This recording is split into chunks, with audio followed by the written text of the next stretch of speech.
Hello বন্ধুরা, শুভ পঞ্চমী। আজ পঞ্চমীর সন্ধ্যাবেলা আমরা এখন একটু বেড়াতে যাব। কাল তো আমরা চলে যাচ্ছি শিলিগুড়ি, তাই আজকেই আমরা গুয়াহাটিতে ঠাকুর দর্শন করতে বেরোবো। সূর্য এখন পাপার কাছে রেডি হয়ে নিচ্ছে। আমরা এখন একটু তাড়াতাড়ি বেরিয়ে যাচ্ছি, তাড়াতাড়ি বলতে 8টা বেজে গিয়েছিল। তো এখন প্রথমেই আমরা চলে এসেছি বিষ্ণুপুর সার্বজনীন দুর্গা পুজো কমিটির ঠাকুর দেখতে। তো এখানে ঠাকুর দেখলাম, আর সূর্য এখন পাপার কোলে উঠে পড়েছে। আর এই প্যান্ডেলটা দেখুন কি সুন্দর করেছে, পুরো পাখা দিয়ে ডেকোরেশন করেছে, খুব ভালো লাগছিল দেখতে। আর সূর্য তো খুব খুশি হয়েছে। আগের বার এখানে ছাতা দিয়ে করেছিল, এখন সুইচ গেটে এসেছি। সুইচ গেটের সামনে সূর্যকে বললাম একটু দাঁড়া, পাপার সাথে একটু ফটো উঠিয়ে দেই। তো খুব সুন্দরভাবে সূর্য এখন পোজ দিচ্ছে, ওকে একটু ফটো উঠিয়ে দিলাম। এখন আমরা একেবারে সূর্য ব্যস্ত হয়ে গেছে, মালিগাঁও চলো, আমরা মালিগাঁও চলে যাব। এখন আমরা চলে এসেছি মালিগাঁওয়ে পুজো দেখতে। সূর্য হচ্ছে ব্যস্ত, তো এখন আমরা মালিগাঁওয়ে এসেছি। প্যান্ডেলটা খুব সুন্দর করেছিল, আর ঠাকুরটাও খুবই সুন্দর করেছে, মানে সামনের থেকে দেখেছি এত সুন্দর হয়েছে ঠাকুর। আর প্যান্ডেলের কারুকার্যও খুব সুন্দর হয়েছে, তোমরা আসলে দেখতে পারবে। তারপরে আমরা চলে এসেছি মোস্ট পপুলার রেস্ট ক্যাম্পের পুজোতে, যেখানে মেলার জন্য সূর্যর মেন আকর্ষণ। পাপা মেলা দেখতে যাব, তো এখানে সেই জন্য আমরা এসেছি।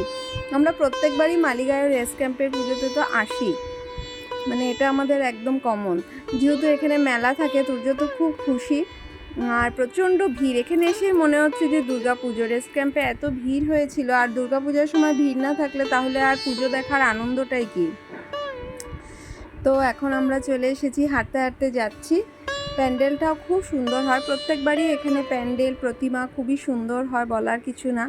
আজকে পঞ্চমীর দিনই এখানে প্রচণ্ড ভিড়, তাহলে আর নেক্সট দিনগুলোতে কী হবে বোঝাই যাচ্ছে। কি সুন্দর শালপাতার ছোট ছোট বাটি দিয়ে এখানে কারুকার্য করা হয়েছে।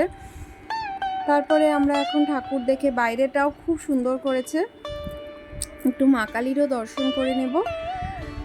তারপরে সূর্য ব্যস্ত হয়ে গেছে, এখনও হেলিকপ্টার চড়বে। তো যাই হোক, বাচ্চা মানুষ এইসব চড়ার জন্যই তো মেলাতে আসা। হেলিকপ্টার চড়ে নিল, আমি দাঁড়িয়ে আছি। আর সূর্য বলছে মা তুমি নাগরদোলনাতে ওঠো। আমি বলছি না না, আমার ওসব ভয় লাগে। আর সূর্য এখন হেলিকপ্টার চড়া হয়ে গেলে তারপরে ও আর ওর পাপা মিলে এখন চাট খাবে। সূর্যর তো চাটটা খেতে খেতে বলছে মা প্রচণ্ড ঝাল হয়েছে, ঝাল নাকি দিয়ে দিয়েছে। তাও ও খেয়েছে, ও ঝাল খেতে পারে না একদমই। তারপরে ও ফুচকা খেয়েছে, আমি কিছু খাইনি। আর এখন একবারে ও আইসক্রিম খেয়ে আমরা বেরিয়ে পড়লাম। অনেক ঠাকুরও দেখেছি যে প্যান্ডেলে নিয়ে যাচ্ছে, খুব ভালো লাগছিল দেখে। এখন আমরা চলে এসেছি কামাখ্যা কলোনির পুজোতে। এখানে একটা অন্যরকম মানে করা হয়েছিল, জারোয়া জনগোষ্ঠীদের নিয়ে মেন থিম ছিল আর কি এই পুজো প্যান্ডেলের, একদম অন্যরকম। এখানে প্রত্যেকবারই একটা অন্যরকম কিছু করা হয়, বেশ সুন্দর হয়েছিল। এই যে এখানে জারোয়া জনগোষ্ঠীর মানুষদেরকে দিয়ে প্যান্ডেলের মেন যে থিমটা সেটাই ছিল। তারপরে হাঁটতে হাঁটতে আমরা এখন প্যান্ডেলের দিকে যাচ্ছি।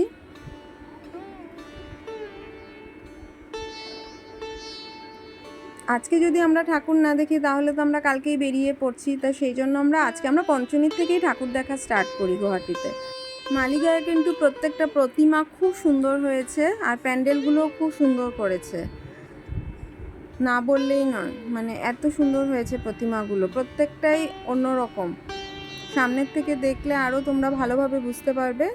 আজকে অনেকটা রাত হয়ে গেছে, গিয়ে আবার গোছানোরও ব্যাপার আছে।